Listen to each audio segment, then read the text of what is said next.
Can you hear me? Can you hear me? Can you hear me now? Please let me know in the comments.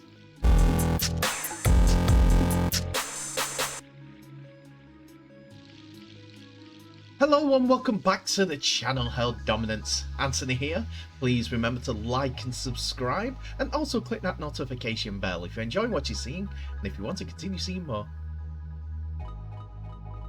Coming up, Lebanon want more information over the Doueihi sending off, and St.George Illawarra announce a signing, a release, and a player that U-turned about asking for his release. So yesterday's highlights video had a bit of technical gremlins, I'm afraid, where I was not able to bring you any sound to the commentary, and I uploaded it without actually checking, so I apologise about that, and hopefully it will not count against me with your continued support.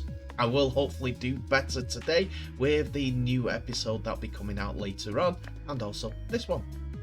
So let's get right into the stories. First of all, we're looking at St. George Illawarra Dragons, as they have decided to make a signing after a release of one of their players, which has some connection to English Rugby League. The announcement, first of all, of George Burgess being released by the club after playing 4 games for the club. George Burgess, the twin of Thomas, who's scored in this weekend's victory over Samoa, the last try of the game, should I say that, has not had the best of times, as over the last couple of years, 3 years, since going back to the UK. He has since returned from the UK to play in the NRL and earned a contract with the St. George Illawarra Dragons, which was a good part. The bad part was, before that, he was subject to hip surgery, where he had resurfacing done, making him the first professional rugby player known of to get hip resurfacing surgery, so that he could play on his rugby league career. Since then, though, earning the contract, back in March, he was subject to a police charge of sexual contact without consent, which a hearing has been scheduled for next year involving that incident. He has unfortunately had a brief stint in a rehabilitation facility for a unknown circumstance, which is kept private, and please, when you're feeling well enough, George, hopefully you'll be able to share, because people like to hear those stories and how you are able to come through them. I wish you all the luck, as that is still an ongoing situation, as it always is with rehabilitation. That was unrelated to the police case, so it was something that he was doing to better himself. Hopefully that'll come through. As I said, Burgess leaves the club after making only 4 appearances for St. George Illawarra Dragons, but also made 2 appearances for the New South Wales Cup team, so that he could be in contention and available for selection for when needed, when the Dragons needed help, players of his ilk, as on his day, he's up there with one of the best forwards in the world. As a small statement, the Dragons thank George for his contributions to St. George Illawarra and wish him all the best in the future. Now the Dragons were on the lookout for the replacements, and they seem to have got their man as a replacement from the one-time NRL Grand Final winner. The player that they plumped for was Zane Musgrove, who joins the Dragons from West Tigers. He had 2 years left on his contract with West Tigers, but they came to an agreement so that Musgrove could take the opportunity up with St. George. The 62-game NRL experience forward is well liked at West Tigers and through the players and the coaching staff, so comes into it with their blessing and hopes for the better, for a further of their career, after West and St. George have both had in different seasons in 2022. On the signing of the 26-year-old Samoan international, Zane is an established NRL player with a strong physical presence and will be a great addition to our forward pack, Aaron said. The St. George Illawarra coach, director of football operations. We've been looking to build our forward pack and we're excited to see Zane join the Dragons.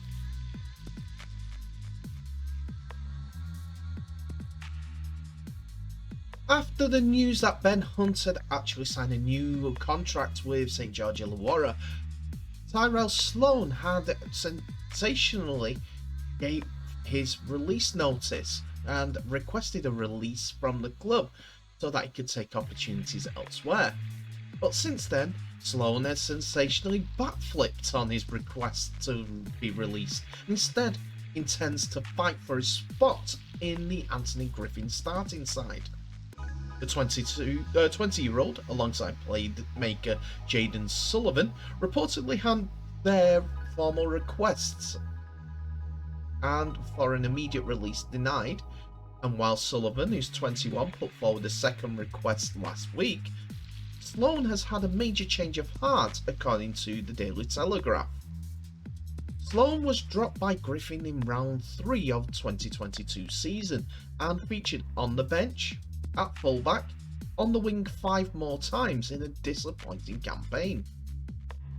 The rising star explained that footballing ability he lacks ultimately, and his decision came down to the relationship with those at the Dragons. But it was never really a problem with me. It was just to have a good relationship with the people at the club, Sloan said. I'm not worried about if I get the fullback position or not. I'm confident in my ability. I just need to know that the club I'm representing believe in me. It was playing on my mind a lot if I had to relocate and go somewhere else. But at the end of the day, my grandma lives in Wollongong and I would have struggled to leave. It's definitely a big weight off my shoulders. The 2022 season was expected to be a breakout year for Sloan after making his debut in round 15 back in 2021. However, the year didn't go to plan, and Sloan was confident club chairman Craig Young would allow him to leave, with Wayne Bennett's Dolphins reportedly pursuing his signature. However, after sitting down with Young and speaking to Chief Executive Ryan Webb, Sloan was confident that he had the backing of the figures within the club. It was a conversation where this is my club, this is where I grew up, and for a period during the year I asked myself, would anyone really care if I asked for my release, or if I wanted to go, Sloan said. But that was where it all came back to, and a lot of people at the club stepped up and said they believed in me as a fullback. I just want to make that jersey and secure my position. He was very upfront about everything in making a decision. It's really important for myself to be comfortable.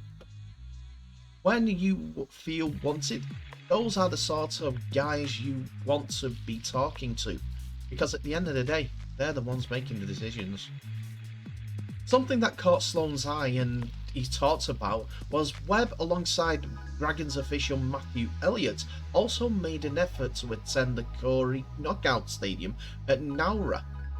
The pair were the only NRL representatives in attendance as Newcastle All Blacks beat Latrell Mitchell's Wildcats Aboriginal connection in a tight 22 points to 16 grand final.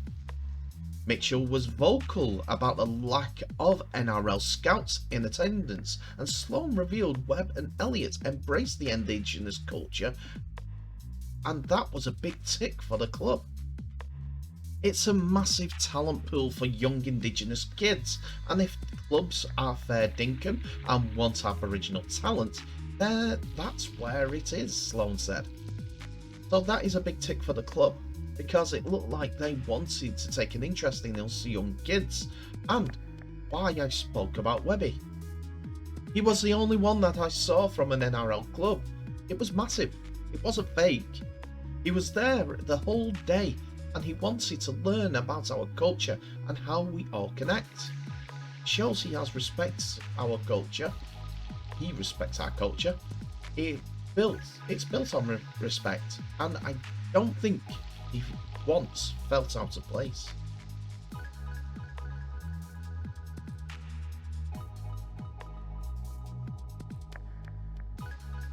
Lebanon head coach Michael Chieka admitted there was still some uncertainty around Adam Doueihi's red card in the defeat to New Zealand in Warrington. The West Tigers star man was sent off in mysterious fashion inside the Hallowell Jones Stadium that left spectators confused at the situation.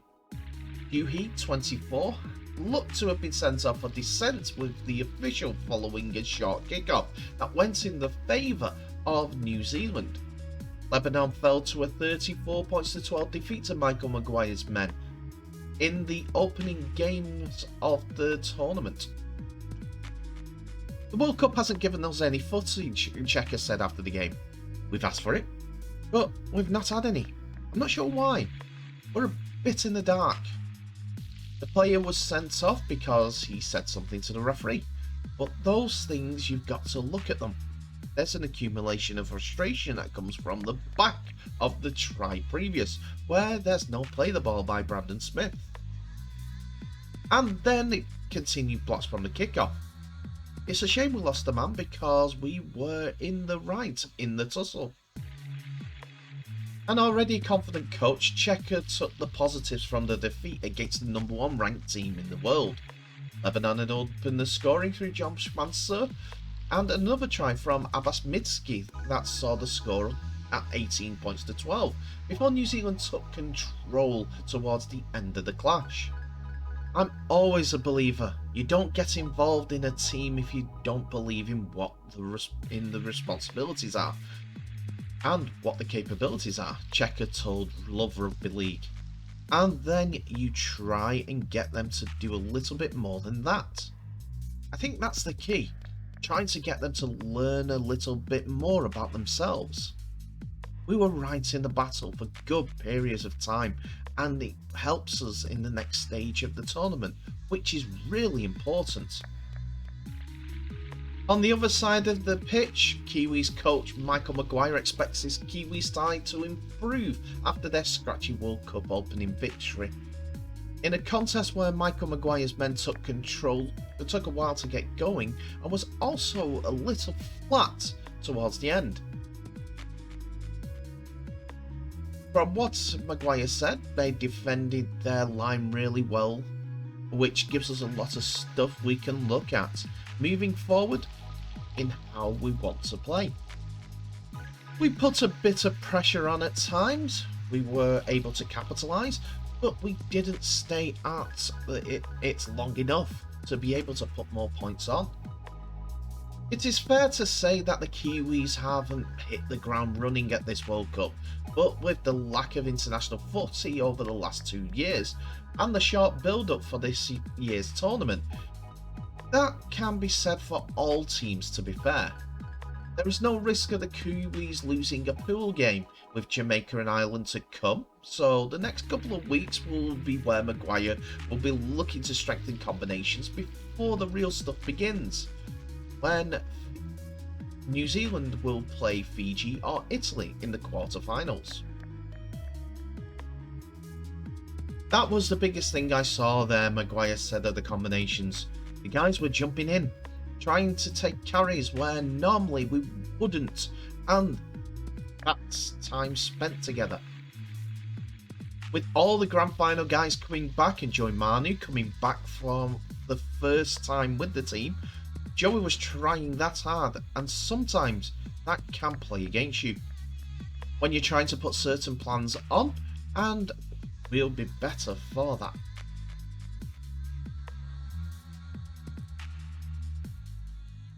And that's it for another episode, ladies and gentlemen. Thank you so much for watching. Please remember to like, subscribe and share this video worldwide, as well as clicking on that notification bell for any updates on new videos that may be coming your way in the future. Please also remember to make a comment in the comment section below, as it's open for business, and I'm always looking to grow the sport, and I like your feedback to continue so I can grow that. Again, I apologise on the highlights episode that there was no sound or commentary on there. That was a big mistake from my front. Only just got it sorted. My computer was mumbly and everything since I've started recording this video. Anyway, tell me what your thoughts on Zane Musgrove going to the Dragons, Sloan staying at the Dragons, and Burgess leaving. Do you think they're good moves? West Tigers, what are you going to do? Are you happy with Tim Sheen's clearing out the decks so they can bring his own in? Or do you think that there is a couple of parts that still need to be sorted out, or an opportunity missed with Musgrove? The rest of the stories are there for everyone to comment on, like Michael Chieka wanting more information, which is fair on his part. We aren't able to get it to him, and how are we going to justify it? Anyway, that's for you two guys to start the conversation out in the comments. Thank you so much for watching. Please remember to share this video worldwide. I'll end the episode as I normally do by wishing you all the best, so please stay safe, and I'll see you in the next episode.